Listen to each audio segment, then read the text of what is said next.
Hey YouTube, Do-It-Yourself Junkie 369 here, and today is day 10 of my RV-10 build, and I'm going to continue work on the vertical stabilizer, which is part of the empennage kit. So today I was going to be match drilling this and deburring it, which was the next step on, or the first step on page 6-4. And part of that was because I didn't have the machine countersink that I needed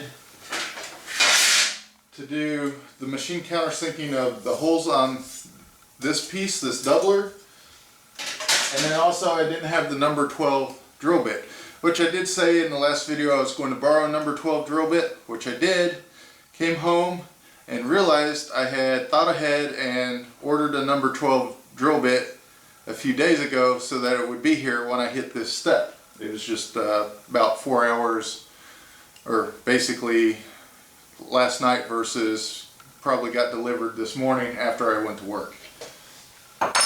So I'm basically going to go back, drill these first since it'll be real quick, knock that step out, and then go back and machine countersink this piece as it should have been. And I'll note what pages those are when I do that. So first is the drilling.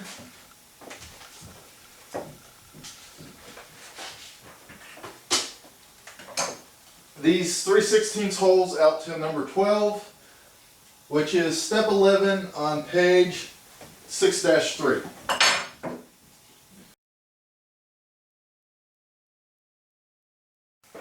And basically these aren't getting match drilled or anything. You can just stick them on the table and make sure you're perpendicular to the part. This is a good place for a drill press if you have one. Okay, and then after you drill that, of course, deburr those holes.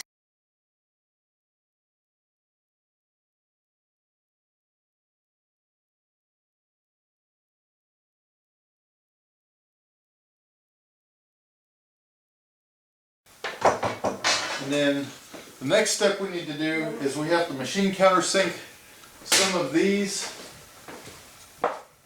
pieces on RV-10,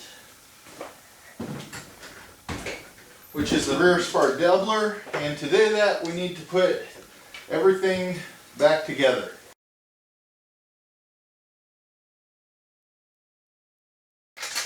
That's one problem with skipping steps, is ends up creating a little bit extra work.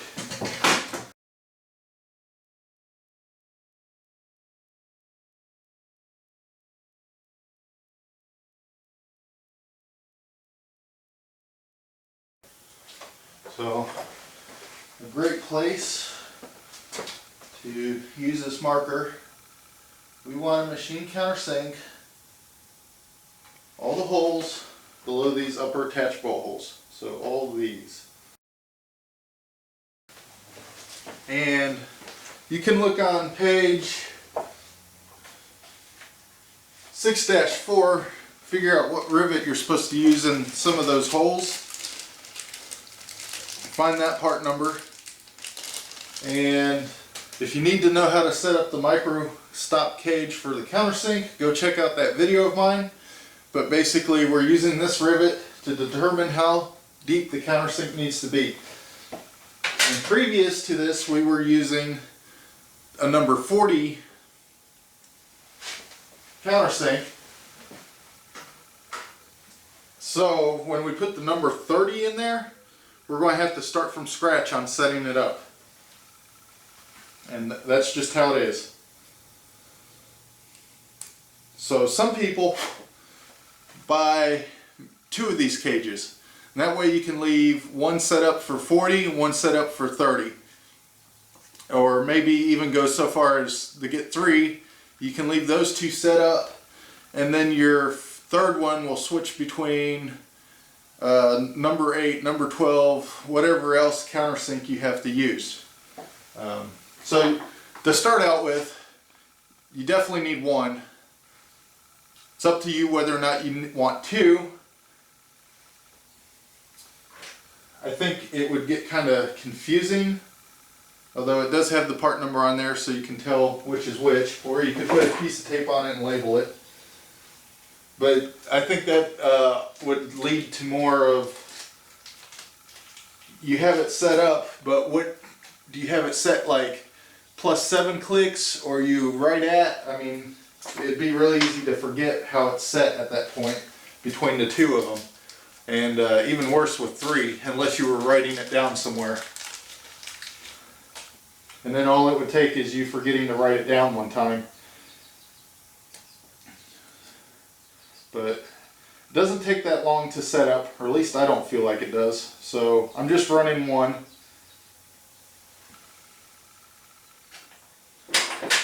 And we'll take a few minutes to set this up. I'm not really going to cover how to do it in this video. I have a countersink video that shows how you do this. So if you need to know how to, that's the video you should go and check out.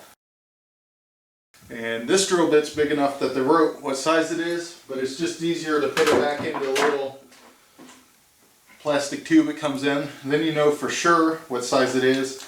And it protects the drill bit from getting any sort of damage by maybe rolling off your workbench and hitting the concrete floor. Basically, I've set this up to just barely cutting. You could go a little bit deeper, but I suggest if you're going to try that route, you use a scrap piece of aluminum. By starting this shallow, I know I'm not going to overcut these, and I can start by putting a pilot hole on here, seeing how deep I am, and then adjusting from there. Or not a pilot hole, but a countersink hole. Okay, so there I made about 3 adjustments, each 5 to 6 clicks, because I was barely cutting. And now I am almost flush, so we can start going shallower, maybe 1 or 2 clicks at a time. That way we don't accidentally end up cutting too deep.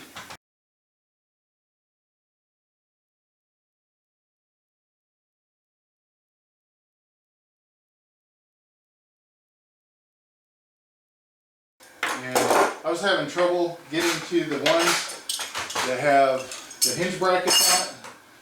And since the hinge brackets didn't really impact the countersinking, I'm going to remove those and do those.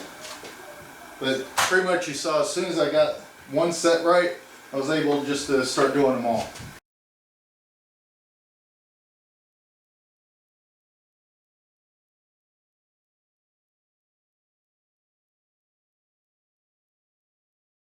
And up here, where it's kind of unsupported, the countersink wasn't quite deep enough. That's what I was checking there with the rivet just now. And basically I had to stick my hand under there to give it some good support, make sure the countersink was deep enough for the rivet.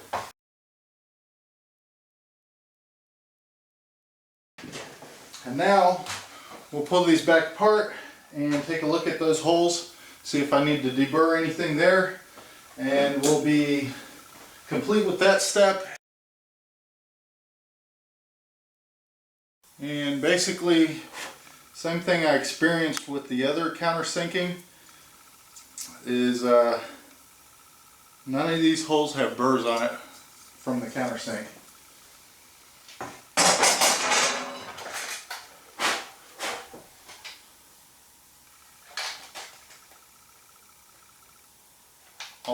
All the rest of them are good as well. So I'll finish disassembling this real quick.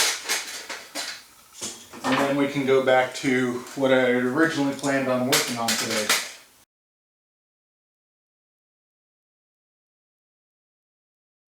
Okay, so we're back to match drilling this on the front spar doubler. Or, not the spar doubler, but the front spar.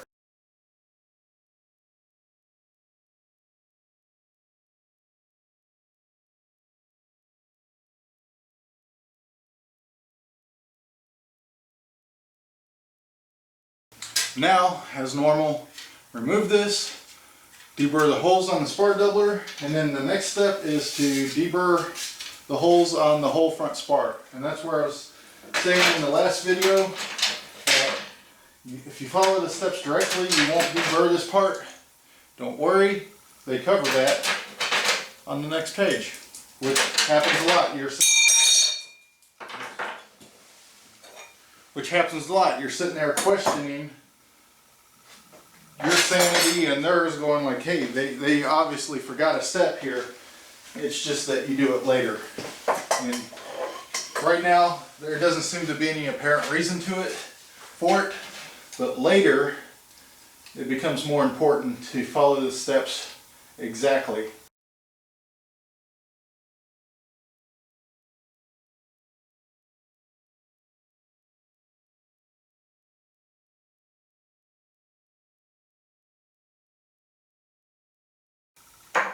I had deburred this once already, and for some reason those inside edges still felt like they had a burr on them, so I just hit them up a second time.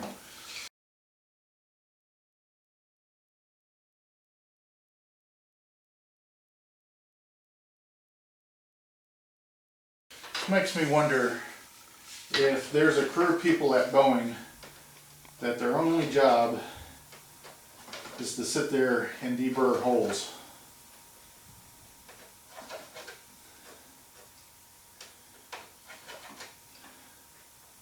You wouldn't need a highly skilled person to do it. I'm pretty sure they're probably in a union. And I'm guessing their turnover rate, if it existed, would be fairly high, or take a special kind of person to do it for 20 years and then retire, because this would drive me nuts if it was my full-time job. And the only thing that makes it palatable, there's a good word, is the fact that I'm doing this for fun. So sometimes you can get away with torturing yourself by telling yourself that, hey, I chose to do this and I'm doing it for fun. And then also, I know at the end of this, I'll have a really nice aircraft to fly around in.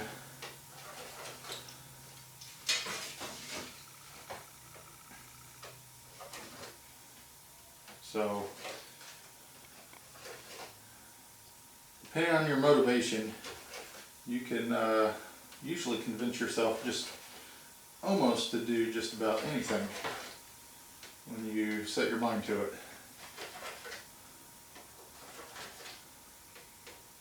Reminds me, I need this, now that I'm starting to feel better and I'm not coughing as much and sick, I need to start working out again. Put on a couple pounds, which is counterproductive to the direction I want to be headed, which is losing weight. So, I guess if you're into that thing and want to watch me talk twice a month about weight loss, check out those videos.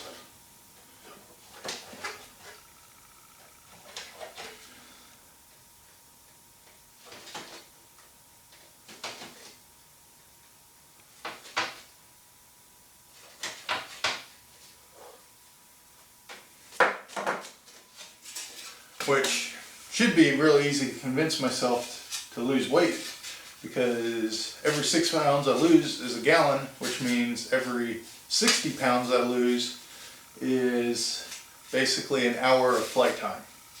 It's pretty crazy to think about. And I'm trying to lose close to 2 hours worth of flight time of weight, depending on what you're flying anyway.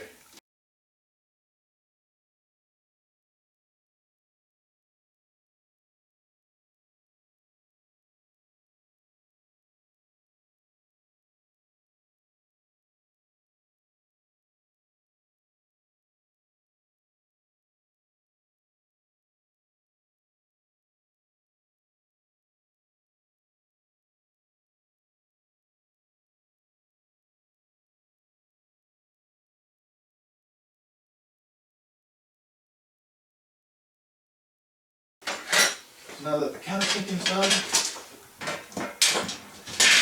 we have to dimple some holes. And before I do that, I want to make sure I don't need a different size dimple die for this. But I will do the ones on the flange for the skin.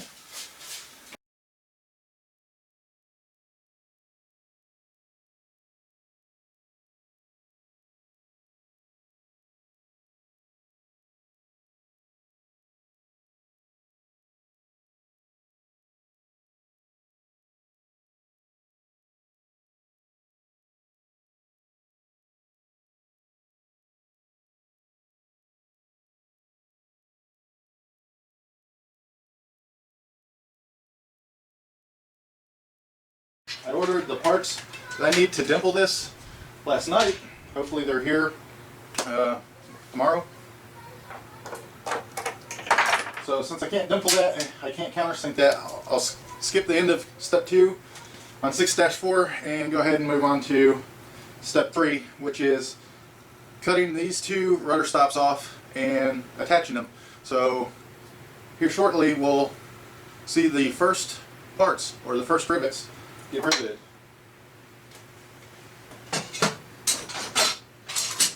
And part of that is I'm going to have to prime these, and unfortunately my primer test that I'm running isn't complete yet. I'm still waiting on the salt water or salt environment test basically.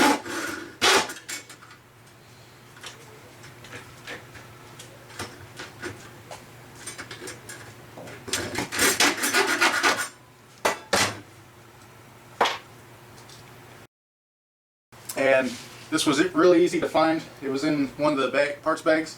So I carefully peeled off the tag, flipped it long ways so I could keep these 2 center pieces on there and together, and I'll put them back in that bag, making them real easy to find. I think this was one of the parts that Jason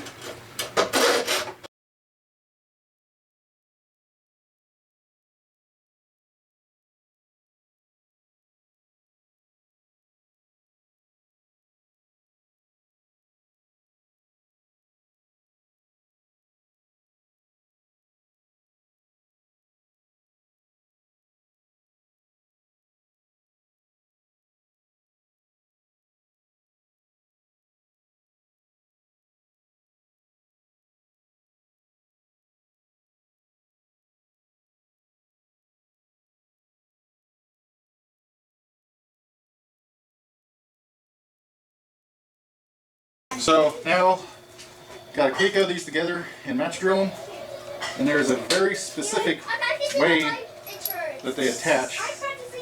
And as normal, I can't fit the Clecos through these, so I'm going to hit them with the drill bit first.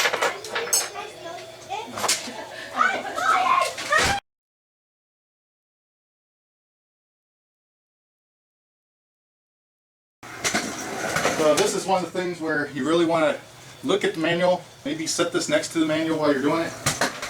Make sure you get these on there the right way, because the bolt hole pattern pretty much will let them go on just about any way that you can imagine.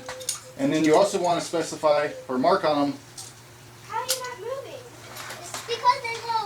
left and right, because they are completely reversible. And once you match drill them, you could end up sticking them on opposite sides from where you had originally match drilled them. It's on the air. That's why it's between, right? You like it.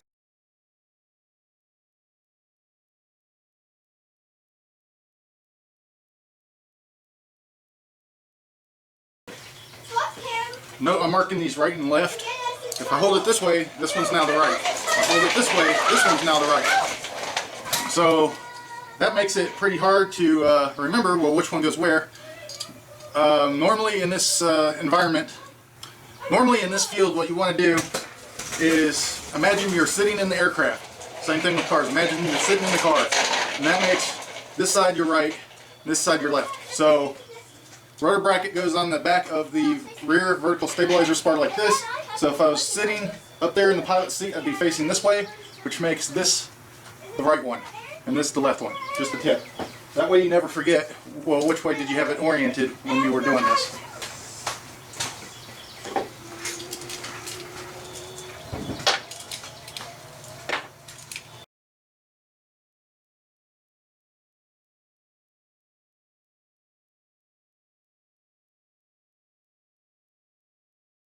Now that these are deburred, it's time to prime them because next step we're going to be riveting them together. And I haven't quite finished the primer testing yet, but based on the adhesion test,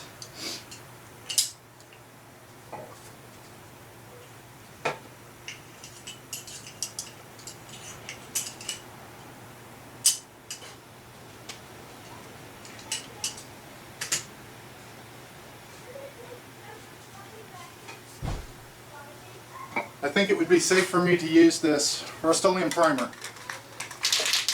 So we're going to spray those, get them drying.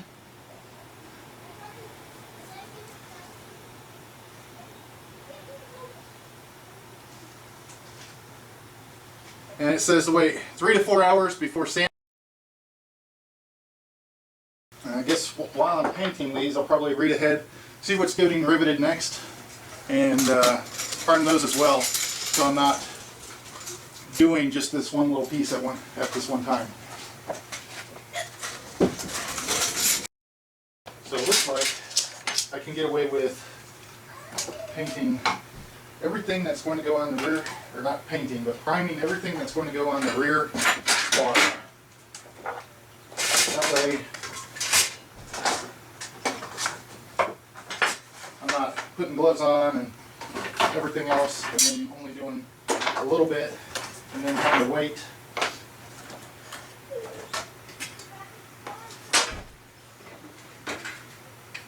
For everything to dry.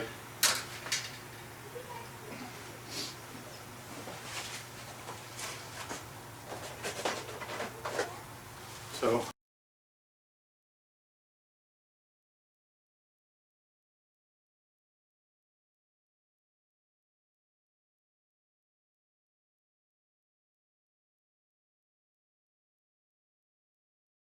and I'm just using alcohol instead of acetone because I read somewhere that acetone can leave a residue. So I was just trying to avoid that. Although I can say my personal use of acetone on cleaning stuff, I never noticed it leaving a residue. So I'm basically just taking some internet posting at its word, which might have been just complete BS, and what they were actually perceiving as residue was maybe like something that was already on the part that didn't get cleaned off. Who knows?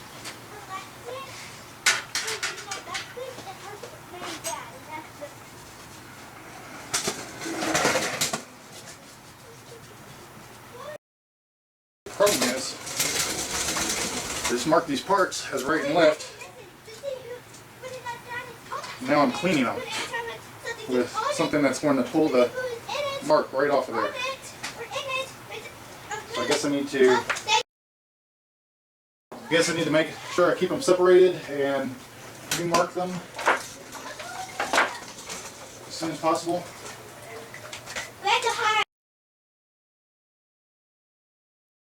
I hope this one does good in the corrosion test that I'm doing right now. It did great in the adhesion test. Seemed to be one of the lighter primers, even though I couldn't really tell any weight difference in the size parts that I was painting. So that test wasn't really doable. And if I remember correctly, it's one of the lower priced primers as well. And it's a nice gray color.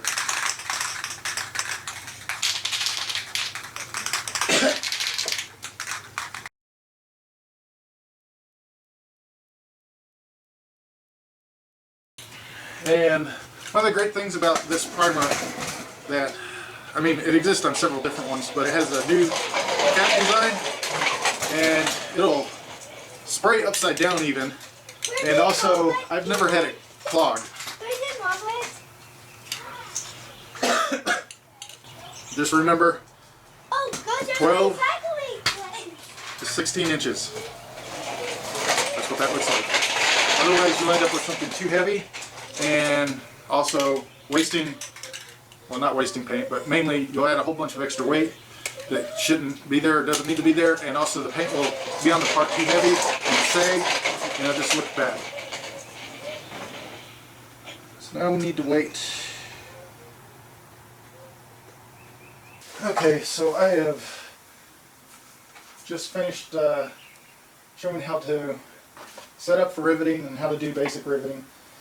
So I'm going to have to go back and do a video on how to remove some messed up rivets. But for now, I am going to continue on. Oh yeah, better go turn the air pressure down some. But I'm going to continue on and then go and do rivet removal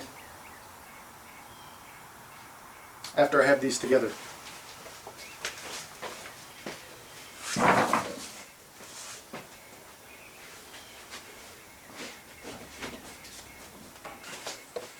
I guess if you want a tip for the video, I would say start out on a relatively low pressure when you're riveting new rivets. You don't want to go too light and underdrive the rivet and then work harden it, but at the same time, you don't want to have the gun slip around on you and cause all sorts of problems that way. And it's kind of a quick.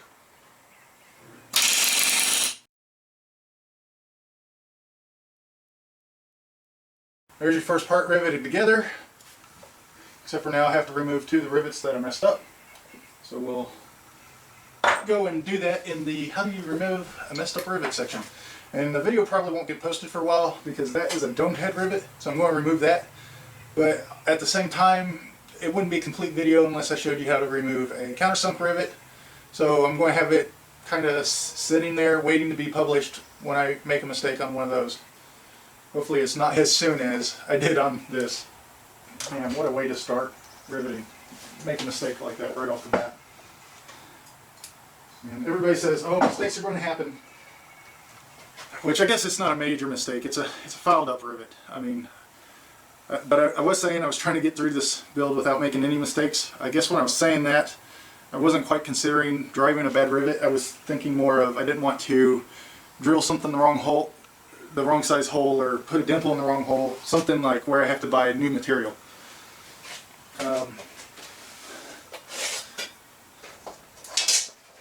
Which might sound like I'm changing the rules midway through the game. I just wasn't very specific, and I was saying something but not really thinking about it in the terms, like basically I wasn't communicating very well what I was hoping for.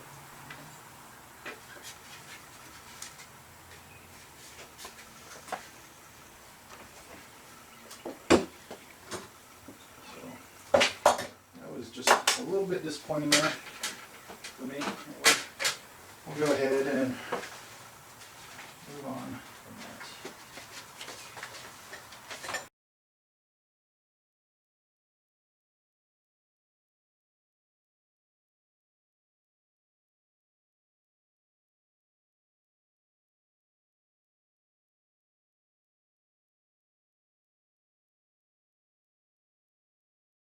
You might notice me putting this bracket in right now, even though I just said I'm not drilling these bad rivets out until later. Basically, I'm Clecoing it in place, but I'm going to hold off on riveting it. I just want it to be in place while I'm putting rivets in.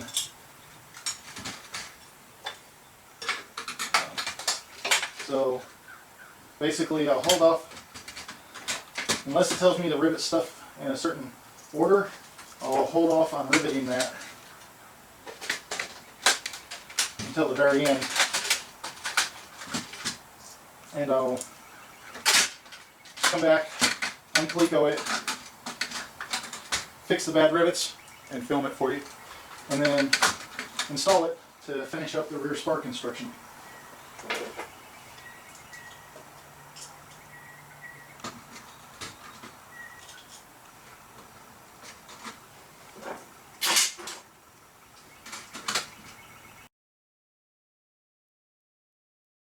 Really need to get a piece of Tupperware to put these cleats in.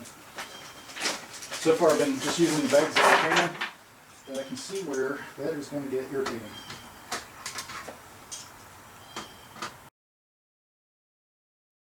And then you don't absolutely need them at this step in the aircraft build, but I had picked up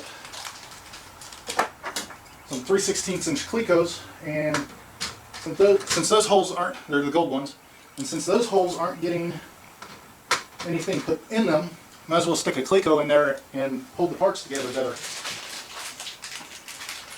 So in my build log, I'm going to put down they used 3 or 4 3/16 Clecos. But I'll also note that you don't absolutely need them. It's just a nice to have item right there. And since I had them, it's one thing that I finally bought before I actually needed it. Might as well use them. Go ahead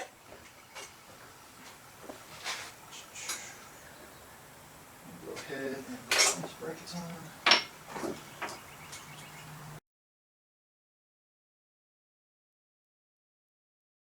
If you ever get, like on the upper rotor brackets, the holes are so close together you can't fit Clecos side by side. Just flip it over and Cleco from the other direction.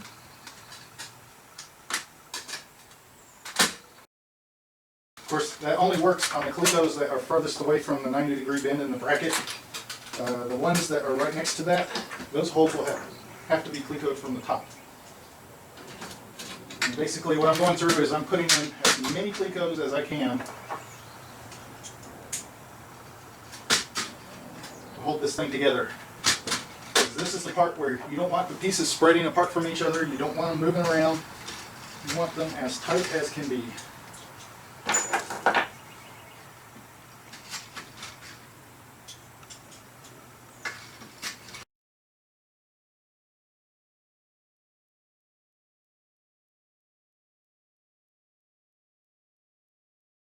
And really, these holes that are countersunk, I could Cleco every single one of those because those aren't getting filled with rivets until you put the skins on.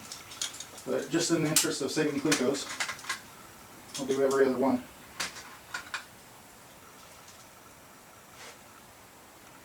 And really, down here, I don't think I'm Clecoing any of those yet.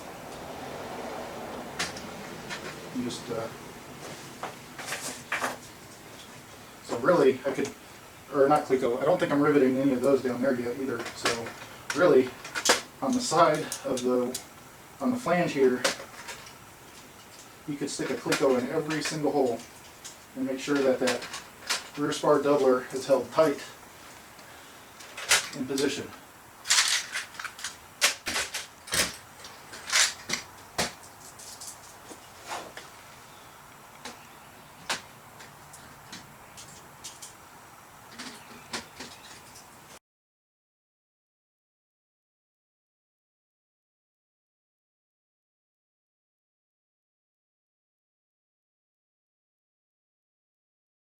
Since I have the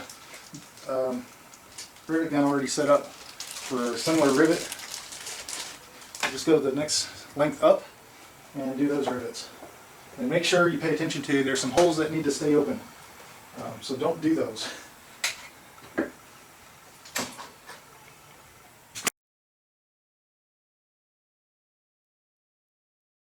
So I'm thinking it's countersunk down here, so I want the factory head on this side.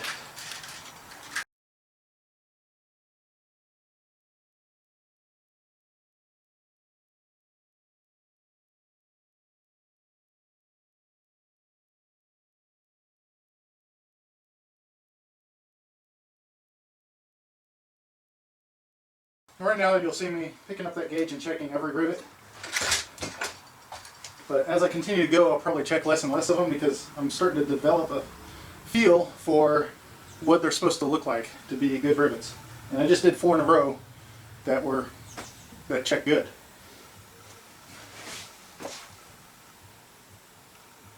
And then this is one of the rivet holes that you want to leave open. So we'll skip that. And then basically we do that same size rivet, same type and everything, down to this hole. And then we switch over.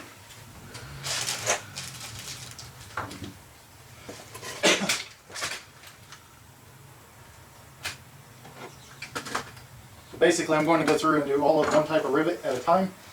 That way I'm not having to switch sets around. I'm not making any sort of dumb mistakes about putting the wrong rivet in the wrong hole.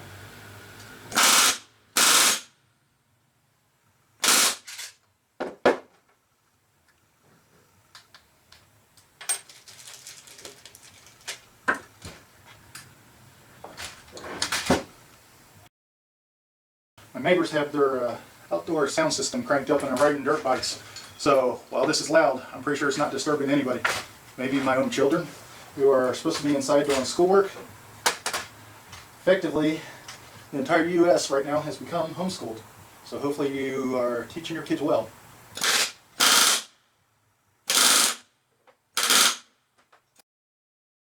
They're a little small to use some of the tools in here, and it drives my mom nuts watching videos of them even around the tools that I'm using. But I keep an eye on them, and they're safe.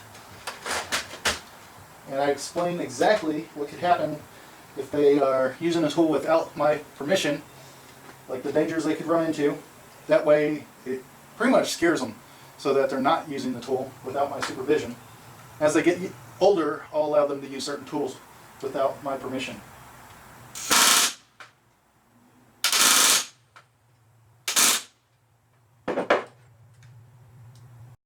For right now, they're pretty tiny, and I don't want them running loose in my garage.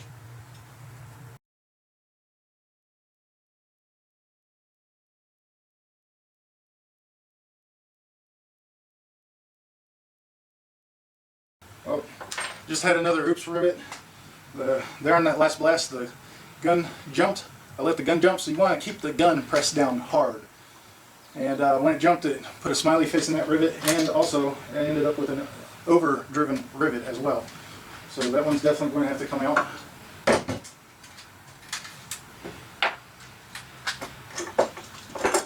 Which is unfortunate. I'll get good practice at that, it looks like. Still, the goal I'm going for here is not to have that happen.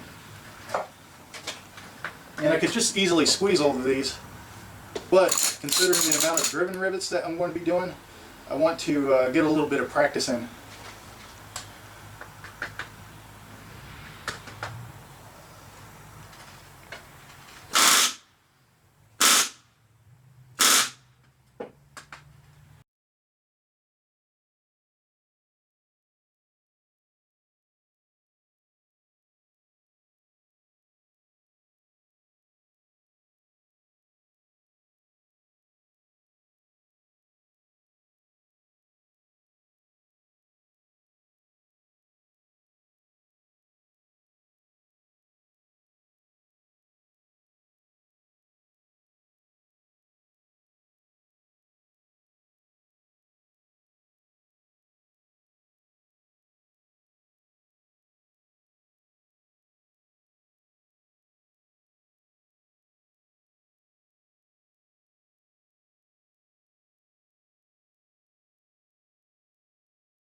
Right now, since I'm set up for universal head rivets, which is the correct name for these, I'll go ahead and rivet the upper rotor bracket and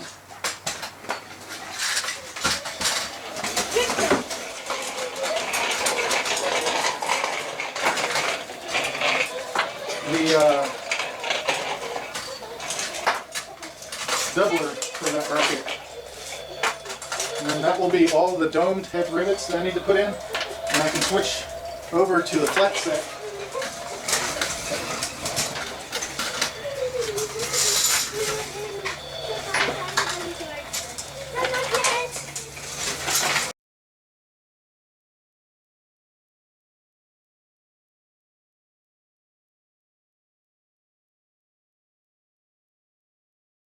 And on this, I recommend doing the top and the bottom rivets for the plate. Temporarily remove the rotor brackets. Otherwise you won't be able to reach those two in the center here. Then put the rotor brackets back on and rivet those in place last.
One thing I need to mention with the types of retainers is while the beehive gets into close quarters, it will not fit over a flush set.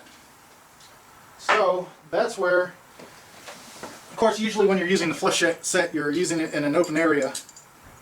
But that's where your quick change is almost a necessity.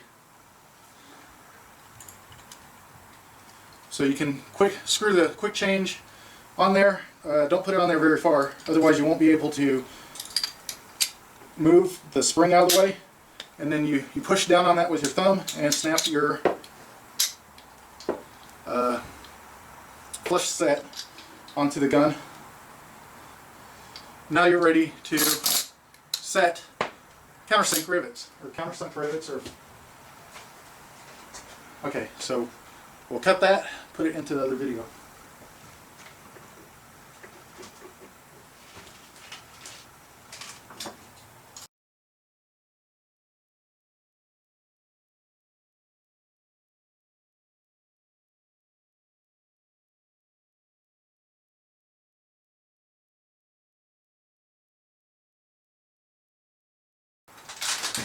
Almost as if they require more hits or maybe higher pressure, I don't know which.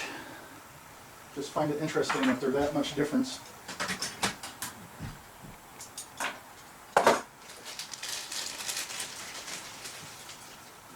Which on these I'm using that instead of the squeezer, because I'm pretty sure I bought 2 flush sets for that, or flush dies for that squeezer, and right now I found one of them because I used it while I was demonstrating the squeezer for the dimple, or not the dimple, but the universal rivet.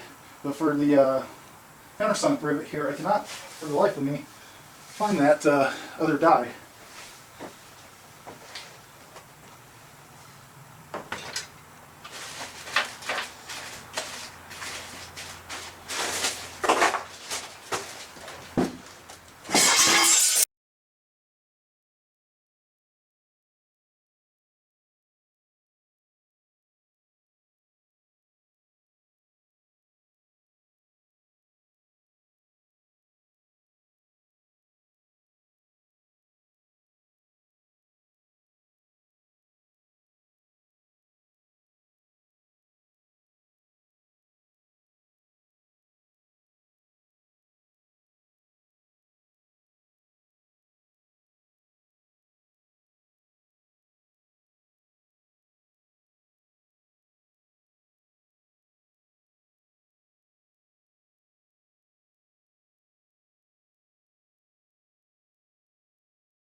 And now time to fix the rotor bracket here. But almost finished with this, except for a bad rivet that I have to drill out. And then it will be done, ready to go on the airplane. Or, well, ready to get the ribs attached to it, and then the skin. But pretty cool. Something like that finished in 10 days basically. Or, well, 11 days. And then rotor wrecker will be next, and then onto, by then, once I get that fixed, hopefully I'll have the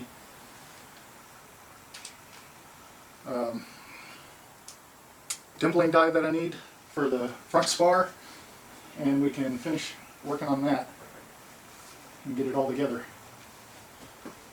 Because the next step is to rivet that front spar up, and I'm still waiting on, well, obviously since I was waiting on it when I started today's work, I'm still waiting on that dimple die.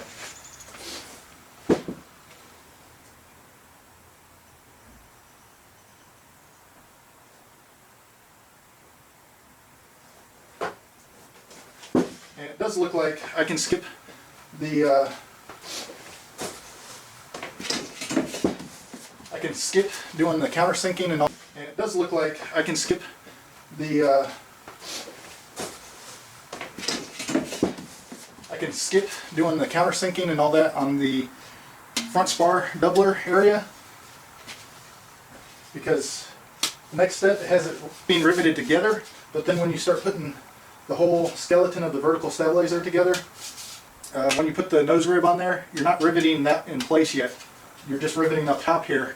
So theoretically I could Cleco that together, hold it in place, rivet the top half of the vertical stabilizer, and then not need to dimple and countersink up until I'm getting ready to do step 6-6, which I believe is where you attach the skin.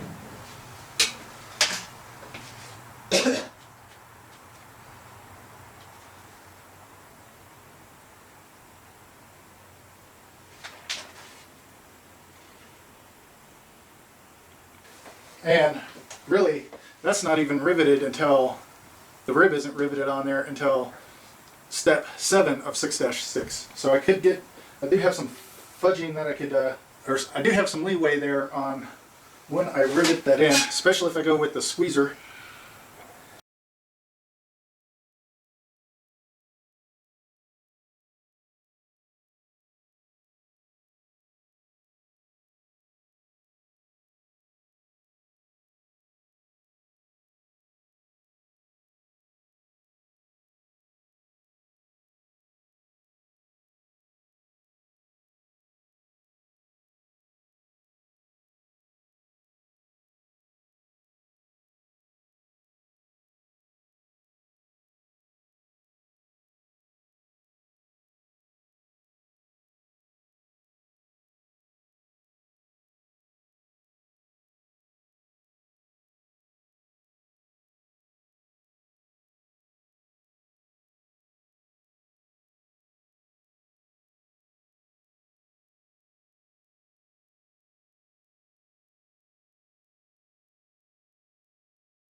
And if you're questioning whether or not a rivet is good enough, I did show you the ones that accidentally put a smiley face on. Those were pretty bad.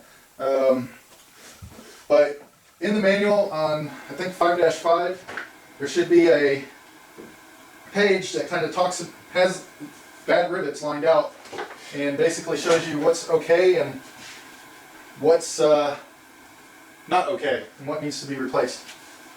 So a lot of people don't like those smileys and they think that it affects strength, but if you look at the mill standard, which is what that page is copied out of, I don't know the mill standard off the top of my head. Normally I'm not dealing with rivets, so it's not something that I read. Even when I was in the Marine Corps, I wouldn't have really known that mill standard.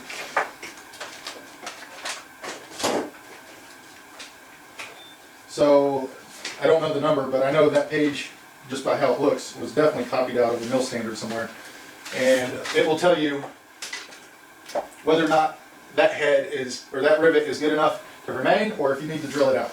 And the other option is to post a picture of it on vans, and then you'll get everybody's opinions, which could go all kinds of different ways. There's some guys that work on aircraft professionally, and I've been told that anything that looked remotely close to a bad rivet, not perfect, had to be drilled out, depending on where you worked at, I guess.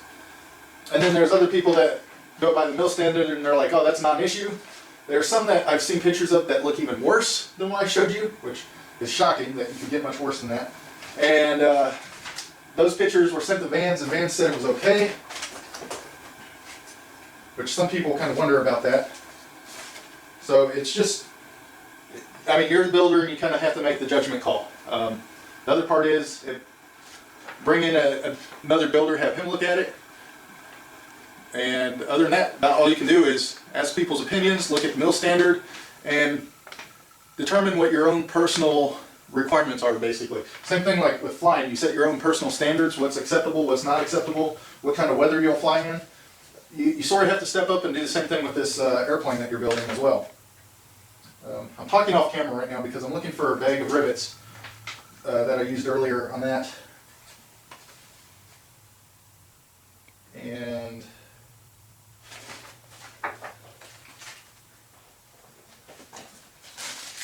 there we go. They were already over here.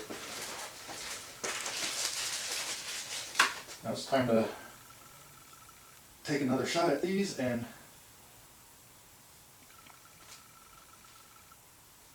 get it put together right.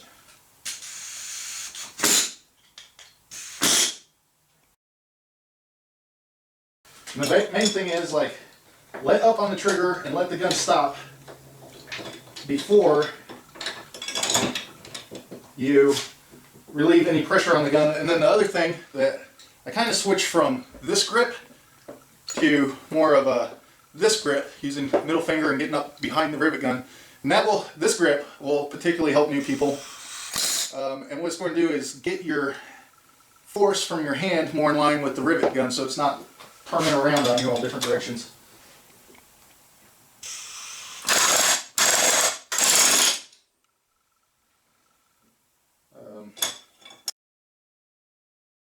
I just messed up that rivet. That's the other thing. They're like, oh, you can replace it. You'll probably just end up messing it up and having to replace it again and again and again. That one I messed up because the whole part moved while I was trying to rivet it. So I'll be knocking that one out.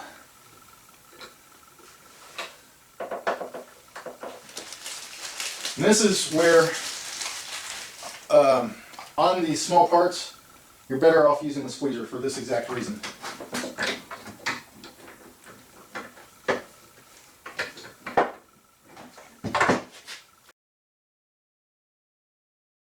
So if you are going to use a rivet gun on a part this small, clamp it down to your workbench so it doesn't shift around and ruin your rivet or your part. I guess would be the lesson of the day. And then the other thing is, don't relieve pressure on the gun till you have let go of the trigger and it's come to a complete stop. And then don't put a lot of pressure on your bucking bar. You want to put pressure on your gun. The bucking bar should just kind of be held there. If you push on the bucking bar, you might accidentally push the rivet out, so it's no longer sitting flush on the metal, and now the head's sticking up too far, and you've got a rivet that must be drilled out. It's no longer an option at that point.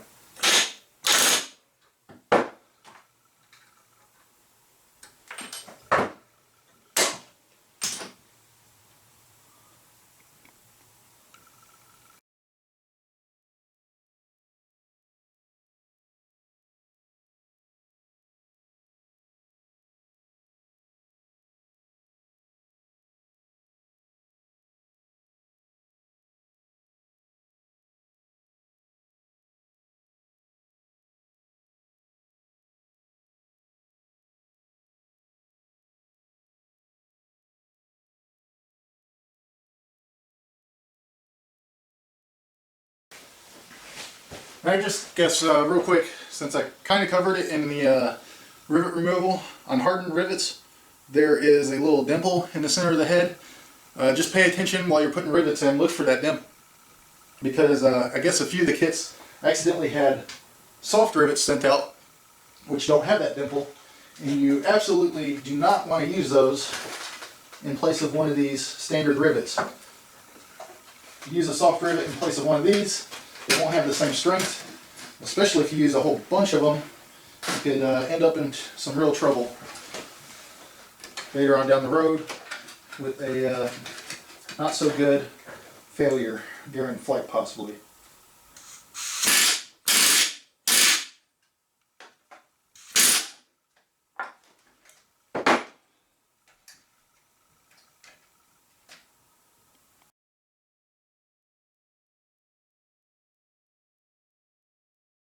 Well, I'm glad that that's all fixed up, and now last step is to get this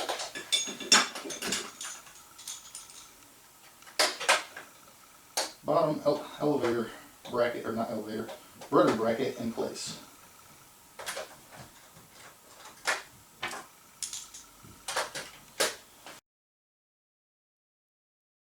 And these are back to the flush head rivets, so I'll have to pull those out. And this is one of the areas where it has to remain open, so you want to make sure to not put rivets in two of the holes on this bracket. And it's the top two.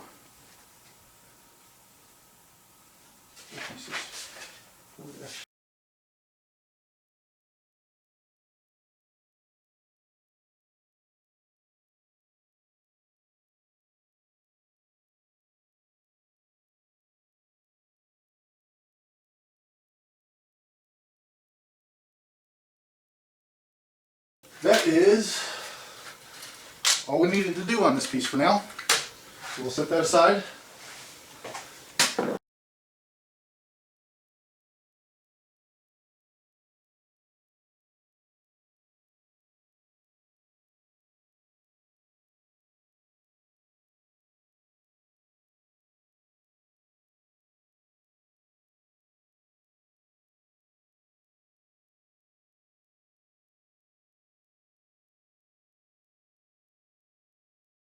My next video, I'm going to take a break on this video and come back to it for day 12 tomorrow. Part of that is I'm going to stop and then film a totally separate video because it's so important. I think it needs its own video, and talk about the vertical stabilizer skin and the ribs. And on top of that, also this impacts the horizontal stabilizer and ribs there, and also wing and ribs. It affects all those components, and I had read about it and forgot. On vans, I had read about it and forgot. I had read about it in the front of the manual and still forgot. So that's why I'm making a separate video. So that's it for tonight. See you tomorrow.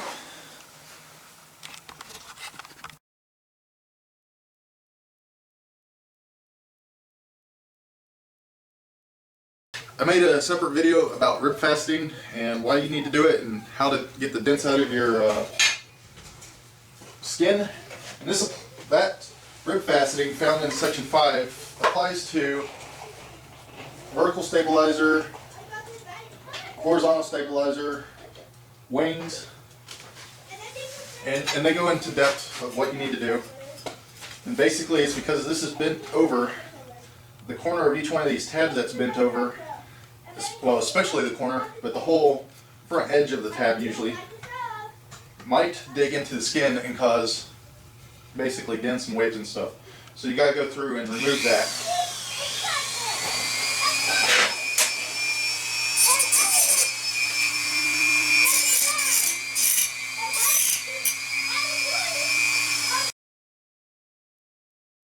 And I'm just using a Dremel to speed the process up. Really, you could use a file or sandpaper. It's just, I already had this tool, already had sanding drums and bits for it, so kind of might as well use it. Otherwise it'd be pretty stupid just to completely ignore a tool that I already have in my possession that would make this task easier.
So, not a tool you need to run out and buy, but it sure makes that process a lot faster, especially, I'm guessing, once you get to, say, the wings, which have a lot more ribs in them.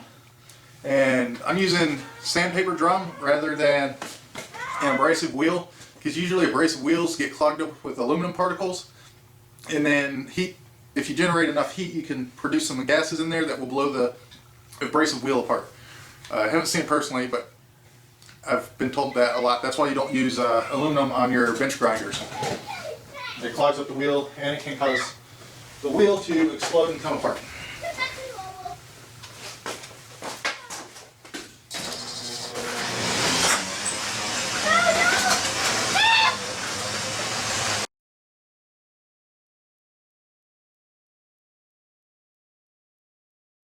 And now that I have those ribs faceted, I'm pretty sure it's time to start putting stuff together, which before I do that means I need to make sure to prime the parts.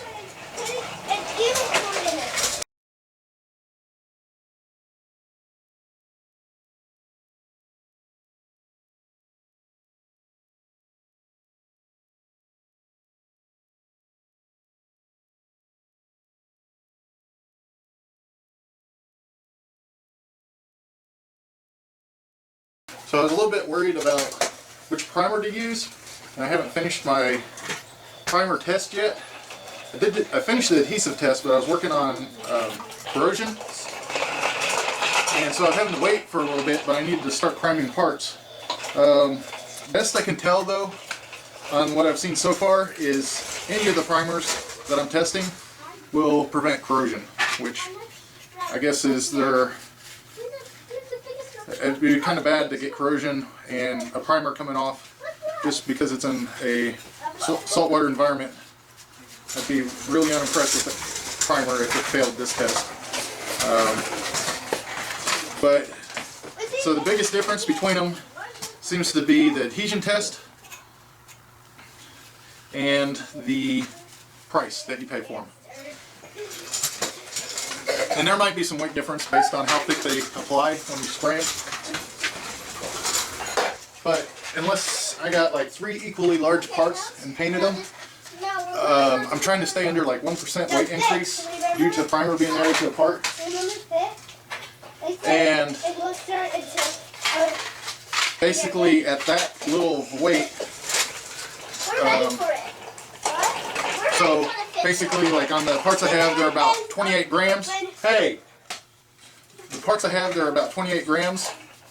So 1% increase on them would be roughly 0.3 gram. And the scale I have does not have, the parts I have, they're about 28 grams. So 1% increase on them would be roughly 0.3 gram. And the scale I have does not have that great of a resolution. So, unfortunately, I can't test it. I guess I could try using my reloading scale, which measures stuff in grains.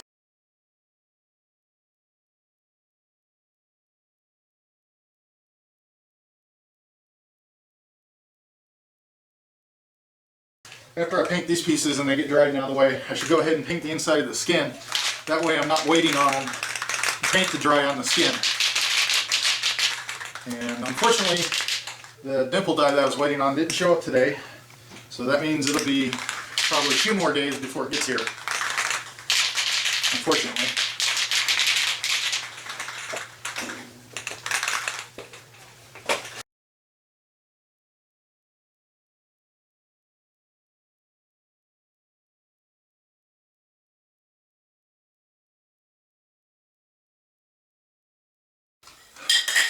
One can did all of the vertical stabilizer to give you an idea of how thick, how thin I'm putting it on. And it's 12 ounces.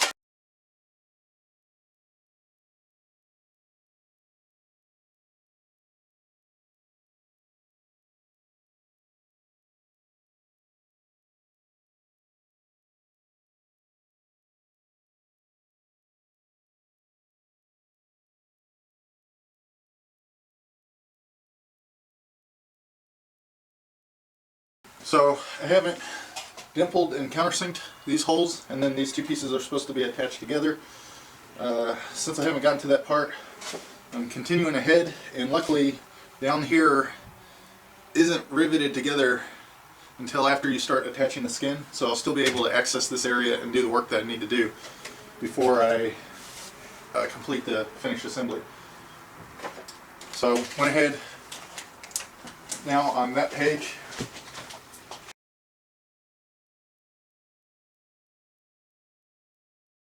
So basically what gets riveted right now is the top ribs all get riveted in place.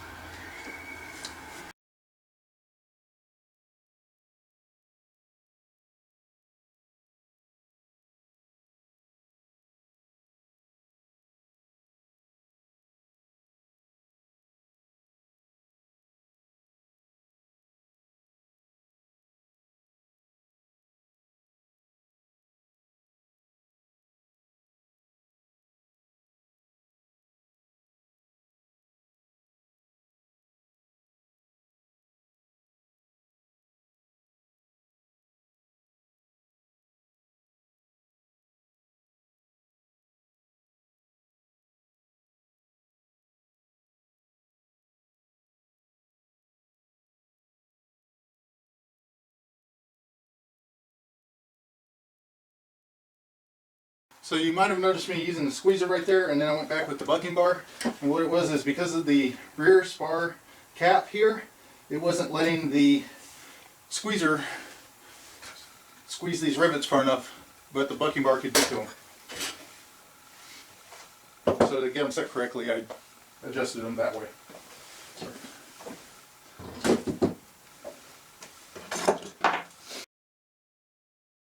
And then I went head on the inside on this side just because that matched all the other rivets. And then on this side, it was just a matter of convenience to have the head facing forward. So no really major reasons behind which way I'm putting these in. Although the spars seem a tad thicker than the ribs, so I am kind of keeping with the thinner to thicker setup.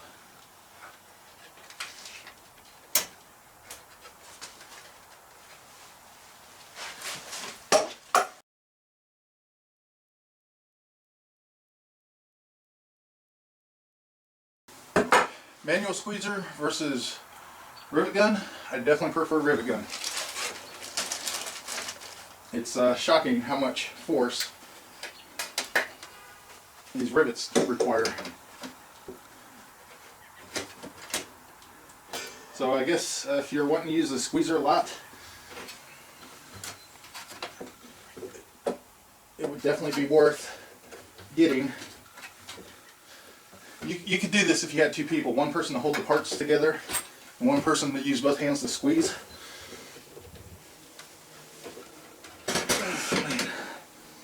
I guess if you're planning on doing a lot of squeezing manually, you will want to go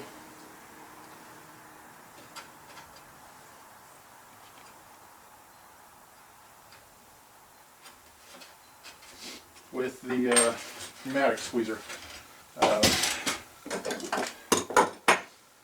For me though, the hardest part is I can't get over how much that thing costs. It's ridiculous.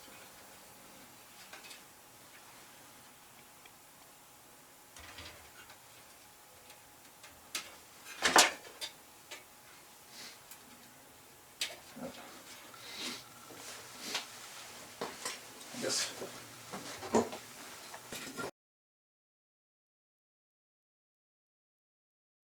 driving these ones was purely a convenience, which is kind of stupid, but it was to get in there with the way I wanted to set the rivet. I would have had to switch the dies on the rivet, on the squeezer around, and I was just kind of being lazy.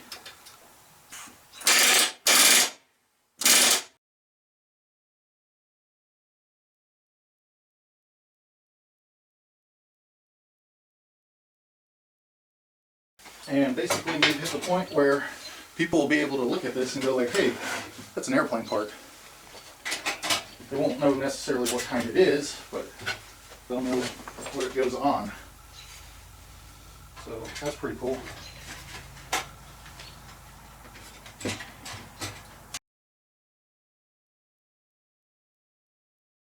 And so again, you're leaving this just Clecoed in place.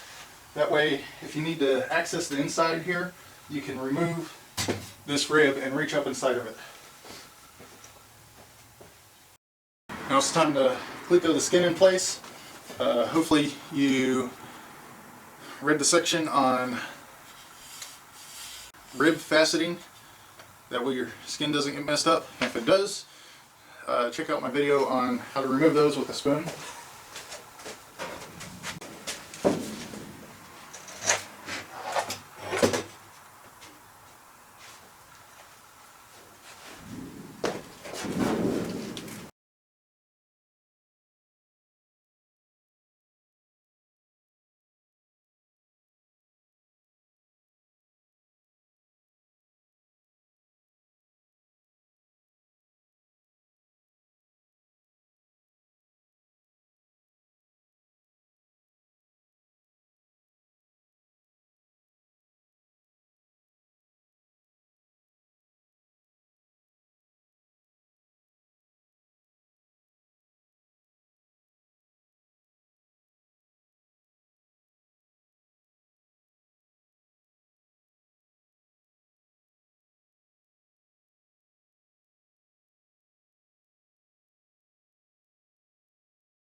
Alright, last Cleco, and with that I should be ready to start riveting. I won't put it on my tools list, but flashlight like this is pretty helpful. That way I could see inside the skin, make sure I was getting Clecos in the right spot, and then I'm going to take a look through these lightning holes and make sure that center spar has Clecos put in good spaces, because you got to remember there's like 2 or 3 holes per flange that's bent up, and so like depending on how you space your Clecos, you might accidentally end up with a flange with no Cleco in it, especially up here where there's only 1 hole per flange. And looking in there, I can definitely see one where I managed to do that on accident. So until I get to actually sticking a rivet in that flange, I'm going to put that Cleco in there. And for today, I'll list how many Clecos I'm using in the build tracker. It is a lot, but you are not going to want to skimp on those. That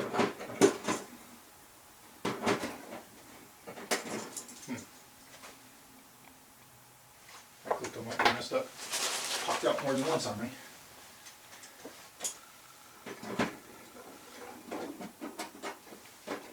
There we go. If the Cleco pops out, you got 2 possibilities. Your Cleco is misshapen or something, or a little too loose, or, which this one seems to be a little bit messed up, or your hole is too big, which is kind of a problem. Anyway, that's all Cleco together. So next step would be to start installing rivets.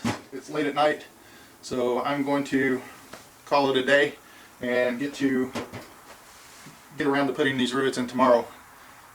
It's the weekend, so I'll have a lot of time to come in here and get all the rivets put in. And it looks like, as long as I am using a squeezer on this doubler down here, I can leave that and assemble the whole rest of this no problem, and still get to that and install that part. So yeah, I'll just skip the steps with the doubler for now and work on it probably Monday when the tool gets in that I'm waiting on, which is crazy. I should have realized I was going to need it. I've been using, I went ahead and I bought both countersinks, a number 40 and a number 30. The number 40 was kind of an accident, but whatever. And the I should have realized I should have gotten the all the dimple dies and all the rivet dies as well. But It was just an oversight on my part. I wasn't trying to like wait till the last possible minute to buy those tools. I just, for whatever reason, I've put in like 3 or 4 separate tool orders, and I've managed not to buy those tools on every single one, even though I have them written down as like, hey, I need this. So some minor forgetfulness on my part. So anyway, that's what I'm going to call it. Basically, we finished step 1 on page 6-6.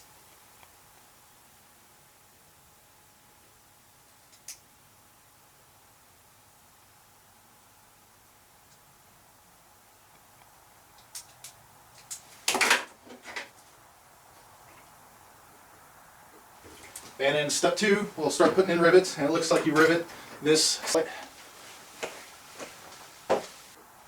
And in step 2, we'll start putting in rivets, and it looks like you rivet this center nose rib first. So even though we riveted or clecoed everything together, we'll have to immediately remove this section down here, so you can stick your hand up in here. And there's no using the squeezer on this. You got to drive them with the rivet gun. So that's part of why I was using it, was to get some practice in, because I'd rather mess up on this small piece back here that's easy to deal with than to try drilling out a rivet on this skin. So hopefully I've got enough practice in. Although I will say this piece should be a bit easier to rivet because it's real large and it shouldn't be moving around on you like the small piece would. If you're doing the small piece, you might want to clamp it in a vise. Make sure you put a towel or something in there to protect the part from the vise jaws. So we'll do that tomorrow, but that will be a whole nother video since that will be day 13. I hope you liked the video. If you did, please hit the thumbs up button on it. Ask questions, make comments. I like seeing stuff like that and talking to people. I mean, I'm kind of the opinion that people in aviation, pilots, builders, should share as much as they can with other people, get them interested, and grow the aviation community, and pass your passion on to other people. And that's the only way this is going to continue to survive. If the pilot community shrinks, especially the general aviation side of it, eventually it's going to be so small that laws are going to get passed because there's not a large enough group anymore that cares about this type of stuff. So laws will get passed where you won't be able to build your own aircraft. Laws will get passed where you can't fly your personal aircraft. And it used to be, if you owned an airplane, you could travel with it on business. But nowadays, because of insurance and everything else going on, and just the complete lack of knowledge in that area, and the willingness to learn about it even, companies are telling employees, you can't fly your personal aircraft. But you can take your motorcycle and we'll reimburse you for that trip, which makes absolutely no sense to me. Motorcycle and airplane supposed to be roughly the same risk level. Having ridden a motorcycle myself, I feel a lot safer in an airplane. I don't know who determined that was equivalent, but I guess the math says it is, so we'll go with it. So yeah, so definitely if you want to ask a question or make a comment, go for it. I'll try to reply to it, and I'll try to get these videos uploaded too. Right now I'm 13 days behind. I've only done like receiving the kit so far. And if you want to get notified when I eventually get around to uploading the new video, so you can watch it immediately and stay up to date in that regards, please hit the subscribe button, hit the bell icon if you actually want to receive an email. I subscribe to people, but I don't hit the bell icon usually because that gets irritating, especially when you subscribe to a lot of people and they're uploading maybe a video a day for some of these more professional YouTubers. So, but at least subscribe. That way, if you want to get notified when I eventually get around to uploading the new video, so you can watch it immediately and stay up to date in that regards, please hit the subscribe button, hit the bell icon if you actually want to receive an email.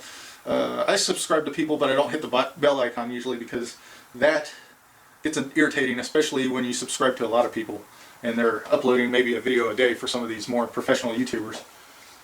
So, but at least subscribe. That way I do get a notification. It's just not an email every time.